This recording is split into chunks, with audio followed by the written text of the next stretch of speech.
And welcome back to the Bitcoin Business Bureau. I'm your host, as always, LitecoinLeader. Today, I'm going to share two stories and talk about them both as they relate to crypto. And it's very much crypto stories.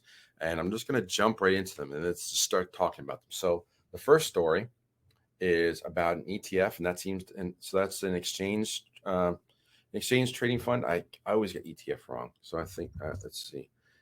ETF is an exchange traded fund. Yes, I was correct. So share my screen, get the pop-ups out of the way. There we go. All right. So first story, Charles Schwab is to launch a crypto-themed ETF on New York Stock Exchange. Now, it's important to walk through this one. So this is not a true ETF. It's not a true exchange traded fund for Bitcoin or crypto in general. But what they're doing is that Charles Schwab is launching a Schwab crypto thematic index. That means fancy language that they're investing in companies that 80% of the fund, 80% of the fund's assets will be invested in securities or like shares of companies that have a stake in crypto. For example, the prospectus said the fund has 40% of its assets invested in software companies, another 41% in the diversified financial sector. Basically, they're investing in companies that are heavily involved in blockchain. I would imagine that they're in MicroStrategies, but they are involved in Amazon, IBM, MasterCard. That's not really a great answer. So the devil's in the details of what they're involved in. So let me drop out of sharing my screen. Let me talk about this one a little bit further before I get to the second story. So an ETF, why is an ETF important? Why do we talk about it so much in the United States? It's because of the regulations and rules and the availability of funds for a lot of these big firms like Charles Schwab. Pick anybody, pick Vanguard, anybody that's got mutual funds that does your 401k, those kinds of companies, like Mason, just pick any one. There's so many of them. And there's a big one in Tampa Bay that does the stadium. I can't remember the name of them, but any big financial institution that does a lot of your 401ks or your pension funds, they would love to put stuff into crypto. Unfortunately, the rules of their funds are such that they can't just buy Bitcoin. They can't buy a single asset. They can't do that, but they can get involved in an ETF. So they're dying to be involved in an ETF that is crypto related. So they're looking for an instrument that they can do this. So Charles Schwab is creating whatever closest thing that they think that they can.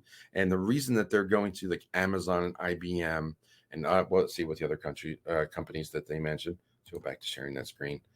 So they were talking about, Amazon, IBM, MasterCard, and others. The reason they're mentioning these companies and not MicroStrategies, these companies are big, so they can handle big amount of funds. So that's part of the problem with crypto is that there's not a lot of liquidity in there. There's not a lot of room for big money to come in. So if a fund came in and just sunk like, I don't know, if they wanted to put 10 trillion, not trillion, let's just say they want to put $100 billion into it. That's about a tenth the size of Bitcoin. That's not possible right now because it would be too much. Like Charles Schwab would move the price way too much. And also they'd be too big of an ownership of Bitcoin.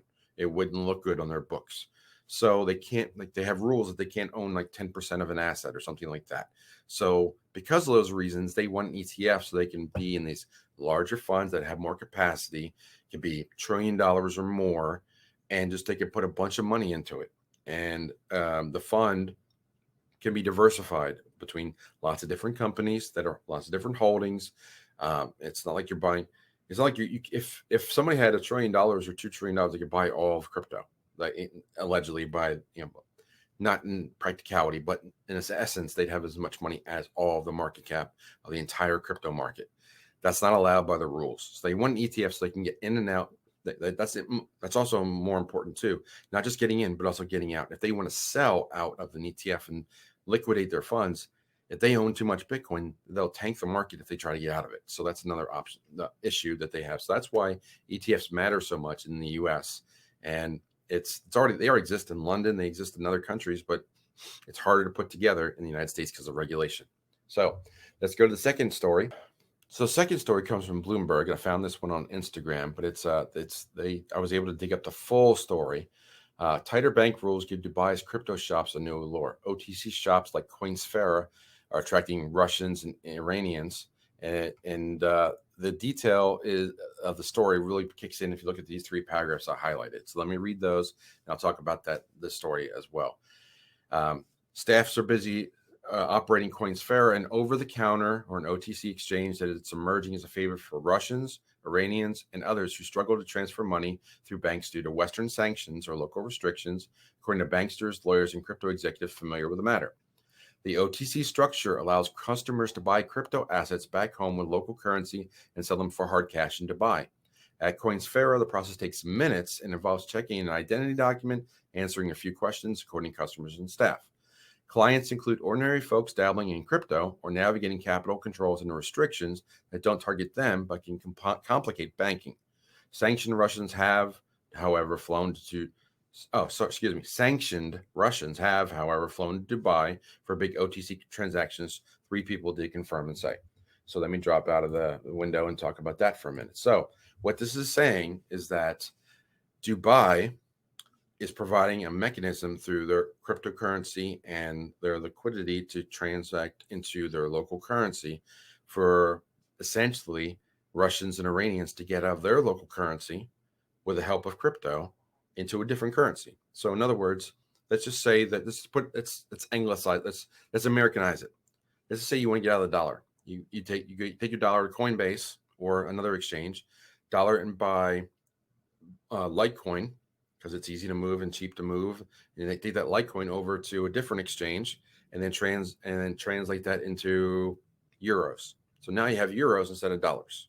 So straightforward for Americans, you'd say, why would I do that? There's fees and such. But if you're in a sanctioned country where it's very hard to get out of your local currency, or the currency is deflating or inflating, like Turkey or Argentina or Greece, or pick a country that's struggling right now, any of them. So right now, Turkey is a big one. But obviously you have sanctions for Russia and Iran in the SWIFT system, but they can get out of the Russian ruble by buying Bitcoin, taking it over to the over-the-counter exchange in Dubai and get the Dubai currency, which I really don't know what that is. But they're out of rubles and they have a different currency and they're able to transact in that currency. So you basically, thanks to crypto and this exchange, gotten around sanctions. So that's part of the allure of crypto. And remember that Bitcoin is a tool. It doesn't matter who uses it. It's just like a hammer. A hammer can be used to hurt someone, or it can be used to build a house. The hammer doesn't care. It doesn't know. It's just a tool. Bitcoin is a tool.